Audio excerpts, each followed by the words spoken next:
ආයුබෝවන් ඔයාලා හැමෝටම. ඔන්න මං අදත් වීඩියෝ එකක් අරගෙන එන්නේ ඔයාලට දාස්පිතිය මල් දවල් කුමාරිය මල් සම්බන්ධව ගැටලු ටිකක් අහලා තිබ්බනේ. ඔන්න ඒවටත් විසඳුම් ටිකක් අරගෙන. එහෙනම් ඉතින් මගේ වීඩියෝ එකත් එක්ක දිගටම රැඳිලා ඉන්න.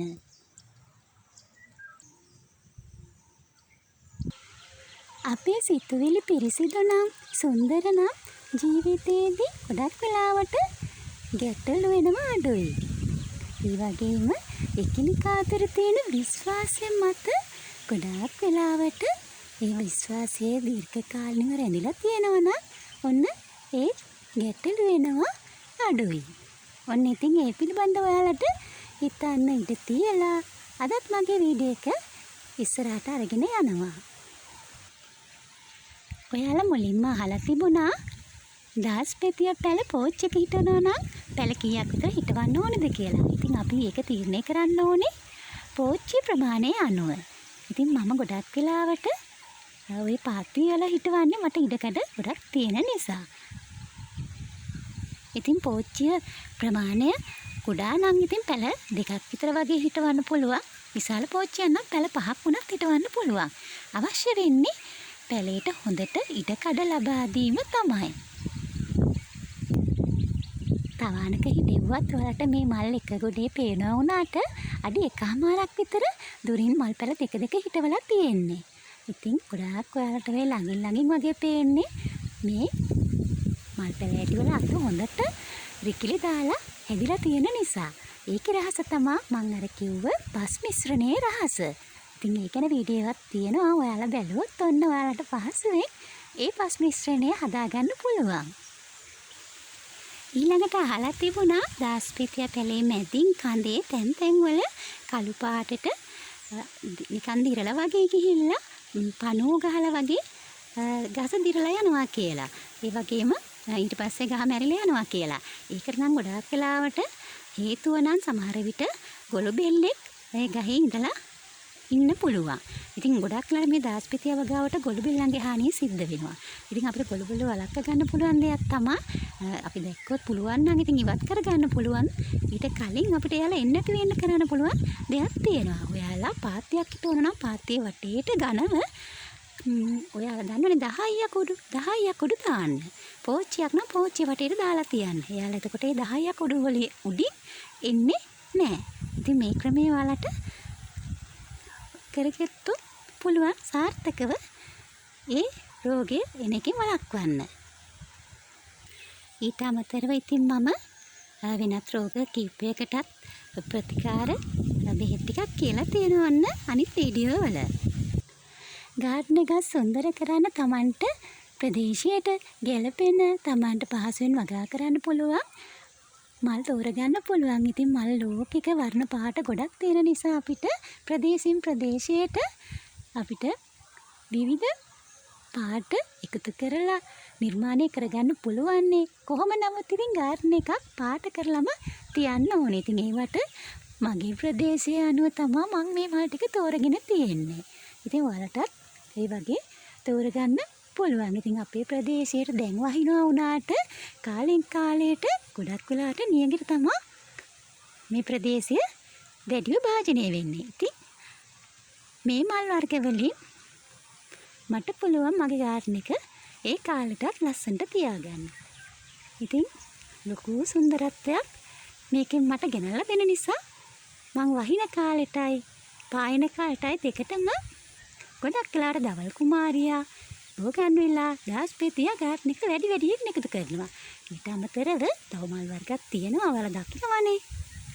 ගාඩන් එක සුන්දර කරගන්න ලේසි ක්‍රමය තමයි ටිකක් වවන මල් වර්ගයේ විශාල සංඛ්‍යාවක් වෙන්න වවන එක. ඒ කියන්නේ දැන් අපි දාස්පෙතිය ගත්තොත් දාස්පෙතිය යායක් වගේ ටිකක් වෙනමම පේන්න වවන්න ඕනේ. දවල් කුමාරිය ගත්තත් එහෙමයි. එක තැනකට විතරක් සීමා වෙන්නේ නැතුව ඒ ටික විහිදවලා හරින්න ඕනේ. එතකොට තමයි ගාඩන් එකේ සුන්දරත්වය, කලාත්මක ගතිය, නිර්මාණාත්මක ගතිය වැඩි වෙන්නේ. ඉතින් පුංචි වචන වැරදීම් වෙන්න පුළුවන්. ඉතින් ඔයාලා අදහස තේරුම් ගනී කියලා හිතනවා. මට නම් ඉතින් ඇති නොකියන්න දවල් කුමාරියා තියෙන නිසා ඉතින් මං ඉතින් හැම තැනකම අතුරුකිලි මෙහෙම හිටව ගන්නවා.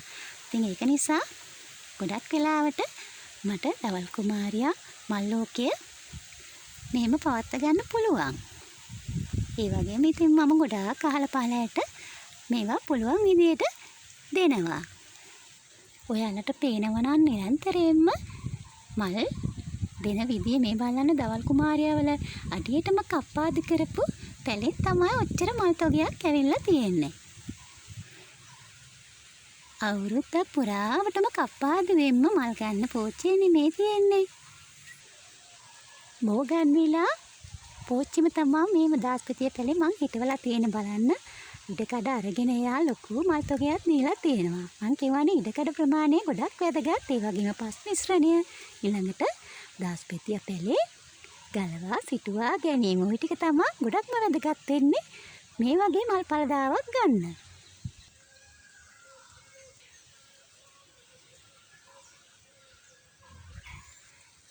මේ මල් ටික දීර්ඝ කාලිනව තියාගන්න මං කරපු දේ මගේ ෂෝට් වීඩියෝ එකේ තියෙනවනේ. ඔයාලා බලන්නකෝ. පරිසරයෙන් කොච්චරනම් අපිට පාට දීලා තියෙනවද මේ මල් වලට. ඉතින් අපිට තියෙන්නේ අපේ කලාත්මක ඇසින් ඒවා ලස්සනට නිර්මාණය කරගෙන තියාගන්න එක. ගාර්ඩන් එකට අපි මල් ටික එකතු කරනකොටත් ඒ වගේම අපි පෝච්චි ටික එකතු කරනකොටත් ඒ වගේම ඒවා වර්ණ ගන්නනකොට කලාත්මකව නිර්මාණාත්මකව තියාගත්තම ගාර්ඩන් එකේ අගය වැඩි වෙලා පේනවා. ඉතින් අපි අර කියන්නේ නිකන් පිස්සු වට්ටනවා කියලා. මල් වලින් ඉතින් පිස්සු වට්ටනවනේ කොහොමත්. ඉතින් මල් වලින් පිස්සු වැට්ටුවට ඒකෙන් කිසිම කෙනෙකුට හානියක් වෙන්නේ නැහනේ. ඒක තමයි අපි දකින සුන්දරත්වය.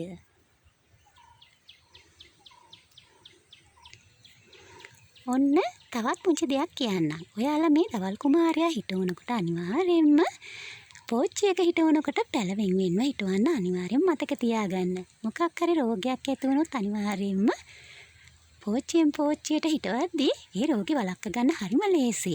ඔයාලගේ මල් පැල ටික පහසුවෙන් බේර ගන්නත් පුළුවන්.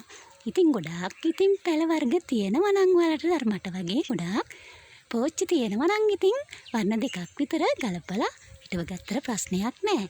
ඉතින් ඔයාලට එහෙම රෝග වළක්ව ගන්න පහසු ක්‍රම තියෙනවා නම් ඔන්න ඉතින් ඔයාලා වර්ණ කීපයක් භාවිතා කළා වුණත් ඔයාලට මේ පැල ටික හිටව ගන්න පුළුවන්.